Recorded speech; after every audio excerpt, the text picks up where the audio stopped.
सर्वशास्त्र में आपका एक बार फिर से स्वागत है। तो चलिए भगवद गीता यथारूप के अध्याय 2 में अपनी यात्रा को आगे बढ़ाते हैं। और हाँ, आज हम इसके दूसरे भाग को समझने की कोशिश करेंगे। और हाँ, अगर आपने अध्याय 1 की हमारी श्रृंखला नहीं देखी है तो वो चैनल पर मौजूद है, उसे जरूर देखिएगा। तो देखिए, पिछले भाग में हमने देखा था कि कैसे अर्जुन भावनात्मक रूप से पूरी तरह बिखर चुके थे। अब वो अपने आंसुओं को थामकर एक तरह से एक तार्किक, एक इंटेलेक्चुअल दलील देने की कोशिश कर रहे हैं। वो कह रहे हैं, अपने ही पूज्य गुरुओं को मारकर राज करने से तो लाख गुना बेहतर है कि मैं भीख मांगकर जी लूं। आखिर ऐसा राज्य भी किस काम का जो खून से सना हो। तो चलिए अर्जुन की इस मानसिक उलझन को जरा और गहराई से समझते हैं। देखिए, ये सिर्फ एक योद्धा का डर नहीं है, ये एक बहुत ही ज्यादा जटिल नैतिक विरोधाभास है। एक ऐसा चक्रव्यूह जहां उनके दो सबसे बड़े कर्तव्य एक दूसरे के आमने सामने आ खड़े हुए हैं। यहां पर आप देख सकते हैं कि दो धर्म आपस में बुरी तरह टकरा रहे हैं। एक तरफ है उनका कुल धर्म, जो कहता है कि परिवार और गुरुजनों का सम्मान करो, उनकी रक्षा करो। और दूसरी तरफ है उनका क्षत्रिय धर्म, जो कहता है कि एक योद्धा होने के नाते अन्याय के खिलाफ लड़ो। अब अर्जुन के लिए मुश्किल यह है कि वो जो भी रास्ता चुनेंगे वो गलत ही लगेगा। और पता है अर्जुन के स्तर की सबसे बड़ी कमजोरी क्या है? ये जो वैराग्य वो दिखा रहे हैं ना, ये किसी आध्यात्मिक ज्ञान से नहीं आ रहा। ये आ रहा है उस भयंकर मानसिक पीड़ा से बचने की इच्छा से। वो दुनिया को इसलिए नहीं छोड़ रहे हैं कि वो इससे ऊपर उठ गए हैं, बल्कि इसलिए क्योंकि इसका सामना करना उनके लिए असहनीय हो गया है। तो सवाल यह है कि क्या ये सच्चा त्याग है?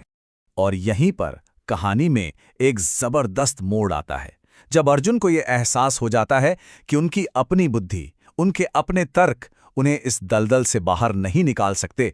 तो वो एक ऐसा कदम उठाते हैं जो सब कुछ बदल कर रख देता है। अपने सारे तर्क रख देने के बाद अर्जुन कृष्ण से अपने अंतिम शब्द कहते हैं, मैं युद्ध नहीं करूंगा। और इसके बाद एक गहरी खामोशी छा जाती है। लेकिन ये खामोशी हार की नहीं है, बल्कि एक गहरी खोज की शुरुआत की है। इसी खामोशी में अर्जुन अपने अंदर झांकते हैं और उन्हें एहसास होता है कि असली समस्या बाहर युद्ध के मैदान में नहीं, बल्कि उनके अपने मन के अंदर है। वो अपनी इस हालत को एक नाम देते हैं, कार्पण्य दोष, मतलब दिल की कमजोरी, एक तरह की आध्यात्मिक कंजूसी। और ये वो क्षण हैं जो पूरी गीता का रुख मोड़ देता है। अर्जुन अपने सारे तर्क एक तरफ रख देते हैं, अपनी बुद्धि की सीमाओं को स्वीकार करते हैं और पहली बार कृष्ण के सामने एक शिष्य के रूप में खुद को समर्पित कर देते हैं। अब वो दोस्त नहीं, शिष्य हैं जो परम सत्य की तलाश में हैं। तो अर्जुन ने तो आत्मसमर्पण कर दिया, अब गेंद कृष्ण के पाले में है। देखते हैं भगवान अपने भक्त की इस पुकार का जवाब कैसे देते हैं। जरा सोचिए, अपने सबसे प्रिय मित्र की ये हालत देखकर, उसे इस तरह टूटकर अपनी शरण में आता देखकर कृष्ण क्या करते होंगे? सिर्फ एक मुस्कान, कोई शब्द नहीं, कुछ नहीं। ये मुस्कान बहुत बहुत गहरी है। ये उस परम ज्ञान की मुस्कान है जो हमारे छोटे छोटे अस्थायी दुखों को देखकर मुस्कुराता है।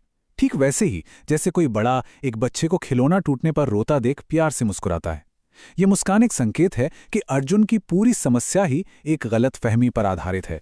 अब कृष्ण बोलना शुरू करते हैं और उनका पहला ही वाक्य अर्जुन के सारे दुख की जड़ पर सीधा प्रहार करता है। कृष्ण सीधे मुद्दे की बात करते हैं। वो कहते हैं, अर्जुन, तुम्हारी बातें तो पंडितों जैसी लग रही हैं, लेकिन तुम अज्ञानियों की तरह रहे हो। और बस इसी एक वाक्य से कृष्ण हमें ये सिखाने वाले हैं कि असली ज्ञान, असली बुद्धिमानी आखिर होती क्या है। तो कृष्ण के हिसाब से सच्चा पंडित या ज्ञानी वो है जो एक बहुत ही बुनियादी सच को जानता है। हम ये शरीर नहीं हैं, हम वो आत्मा हैं जो इस शरीर के अंदर रहती है। और जो ये जान लेता है वो शरीर के आने जाने पर शोक नहीं करता। ये एक ऐसा क्रांतिकारी विचार है जो गीता के पूरे दर्शन की नींव है। अब कृष्ण सिर्फ ये बात कहते नहीं हैं, वो इसका एक बहुत ही तार्किक प्रमाण भी देते हैं कि शोक करना क्यों बेकार है। और यहीं से आत्मा के अमर होने का सिद्धांत शुरू होता है। इस श्लोक में कृष्ण आत्मा के एक शरीर से दूसरे शरीर में जाने की बात को साबित करने के लिए एक इतना सरल और तार्किक उदाहरण देते हैं जिसे हम सब अपने रोजमर्रा की जिंदगी में अनुभव करते हैं। खुद के बारे में ही सोचिए, एक ही जीवन में हमारा शरीर बचपन, जवानी और बुढ़ापे में कितना बदल जाता है। हर कुछ सालों में शरीर का लगभग हर सेल नया हो जाता है। फिर भी वो मैं का एहसास तो वही रहता है ना? कृष्ण बस इसी तर्क को आगे बढ़ाते हैं कि जैसे हम इन बदलावों में नहीं बदलते, वैसे ही मृत्यु, जो कि शरीर का बस आखिरी बदलाव है, उसके बाद भी मैं यानी आत्मा बनी रहती है। तो कृष्ण के पहले उपदेश ने अर्जुन के दुख की जड़ ही काट दी। उनका तर्क बहुत सीधा है। अगर आत्मा कभी मरती ही नहीं, तो फिर शोक किस बात का? मौत तो अंत है ही नहीं, ये तो बस एक और बदलाव है। कृष्ण की इस शिक्षा से एक बहुत गहरा सवाल हमारे सामने आता है। क्या हमारा सारा दुख, सारी तकलीफें असल में बस एक तरह की कॉग्निटिव एरर है? एक गलतफहमी जहां हम खुद को वो मान बैठे हैं जो हम हैं ही नहीं? यानी हम खुद को ये अस्थायी शरीर समझ रहे हैं, जबकि हम वो शाश्वत आत्मा हैं जो इसके अंदर है। इस पर जरूर विचार कीजिएगा। अगर आपको इस गहरे विश्लेषण से कुछ नया सीखने को मिला, तो सर्वशास्त्र परिवार का हिस्सा जरूर बने। हमारे चैनल को लाइक, सब्सक्राइब और अपने दोस्तों के साथ शेयर करें। हम हर दिन ज्ञान के ऐसे ही मोतियों के साथ आपके लिए हाजिर होते हैं, तो इस यात्रा में हमारे साथ बने रहिएगा। कल हम कृष्ण की शिक्षाओं में और भी गहरे उतरेंगे और जानेंगे वो रहस्य जिससे जीवन के सुख और दुख के थपेड़ों के बीच भी शांत और स्थिर रहा जा सकता है। इसे बिल्कुल भी मिस मत कीजिएगा। कल मिलते हैं। धन्यवाद।